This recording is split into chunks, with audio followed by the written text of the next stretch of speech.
Okay, so this is now the third video. Now we're going to be looking at the lumbar into the hamstrings. So you can see we've gone calves, opening up your upper back, the thoracic. Now we're going to look at the hamstrings. Now then, a lot of people think, oh, you just do a forward bend. Okay, so if I look down and I go, oh, well, can I touch my toes? As an example. So you go down, you can see me back curling over here. And I can go, oh, there you go, I've touched my toes. I can go flat-handed, but the point being is, you go, oh yeah, look at me, I can touch my toes, yeah? That's an external measurement. And if you look at the curve in my system versus a way to isolate it and improve feel in the hamstrings, okay? So it takes ego out completely.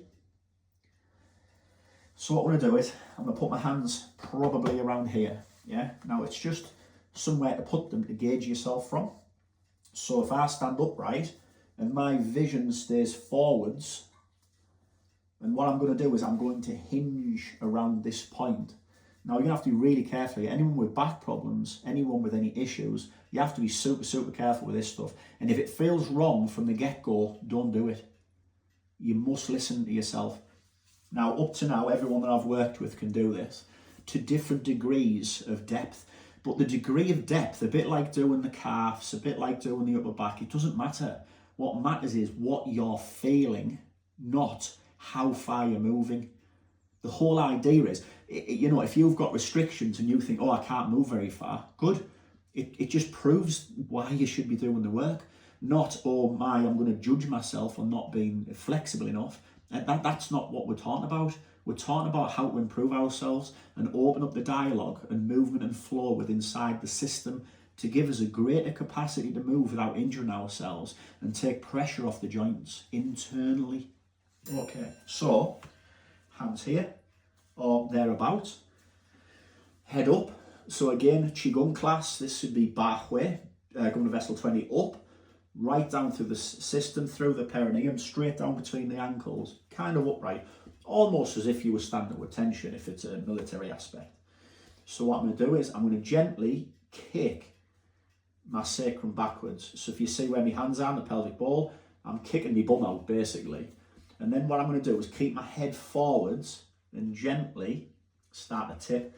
Now obviously to maintain my balance, the bum has to go backwards, the glutes go back, the hips, the pelvis. Now then I'm still looking forwards. Now as I'm levering here, the hands can be used to support you. So even at that height, if I hold that with a flat back, that's actually causing some pull in my hamstrings. So I can feel a little bit more on the left and the right at the moment, okay? So what I'm going to do is push my bum further back, keep the back flat. And I'm holding and feeling. Now obviously eventually you're going to get some curve because you can't go down without getting some curve eventually. But again, that's not the reason. So I'm undulating my lower back, my pelvis. And the reason I'm doing that is to feel the tensions changing in my lumbar and I'm listening to the hamstrings. So even if I go to here, right, I'm just going to take a breath. Expand my thoracic a little bit because I can feel where it needs to flow to.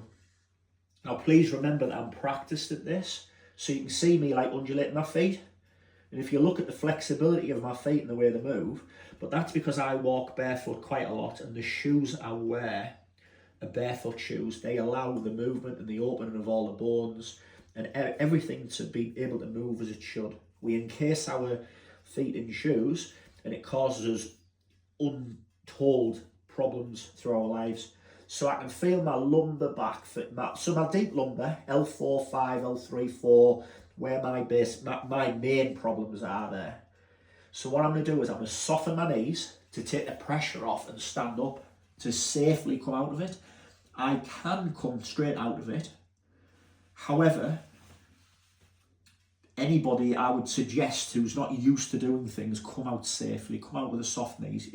You know, if you feel confident and used to doing kind of forward bends and stuff, fair enough, but that's obviously your personal choice again.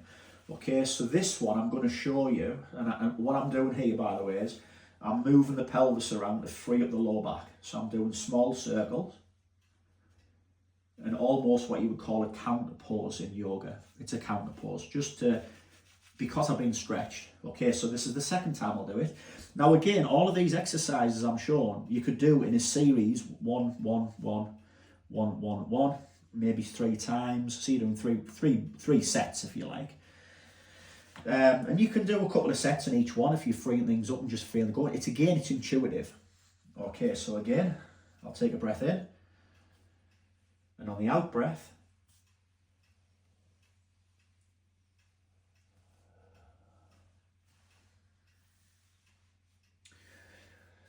now I've unfurled a little bit more and I'm going to ask my wife out. Is this quite a bit deeper, Debs? A bit, yeah. So I'm quite a bit deeper than the first one because my body's gone through kind of like a pre-release, if you like. Remembering, please, that obviously that my flexibility, I've been doing martial arts from age of 7. I'm now 52 and I run a Qigong class and all the other movement I do. So don't measure like your flexibility against anyone else's. It's just personal. So again, I'm wiggling around a little bit. And I can feel confident now to kind of start sinking in, which is where you get to the point where, like, basically you can be kind of flat-handed, yeah? So I can rise up from there and I feel quite comfortable. But obviously, like I said, from there, you can soften the knees and stand up. Again, counter pause. Little bit more of a counter pause because I can feel the depth now, lumbosacral junction here. So I can feel that. So I'll push it just a little bit more, but I'm not pushing hard. I can go further back. Your counter pause should never be as strong as the actual pause. And again, just moving around. So there you go. So if you do all those 3 exercises, by the time you get used to them, when I've been showing my clients, I can do them in, I don't know, a couple of minutes. And for the gain that you get from it, actually, to be honest, a couple of my clients are already doing this. I've actually said it for them; it's been life-changing. So this is honestly, but you've got to be careful. And anything, kind of like, you know, where you question anything, if this doesn't feel right to you, you've got specific issues, you don't do it. You've got to be cautious. I mean, I suppose I'm putting a caveat out there because the way the world is nowadays. I would expect people to have, like, you know, there's got to be a bit of common sense over what's happening inside the body. We don't push ourselves if it feels wrong, basically. So it's all about listening and letting the body yield into what it is we're doing, not forcing things, because the body will bite you. It will just bite back and cause you more problems. So, okay.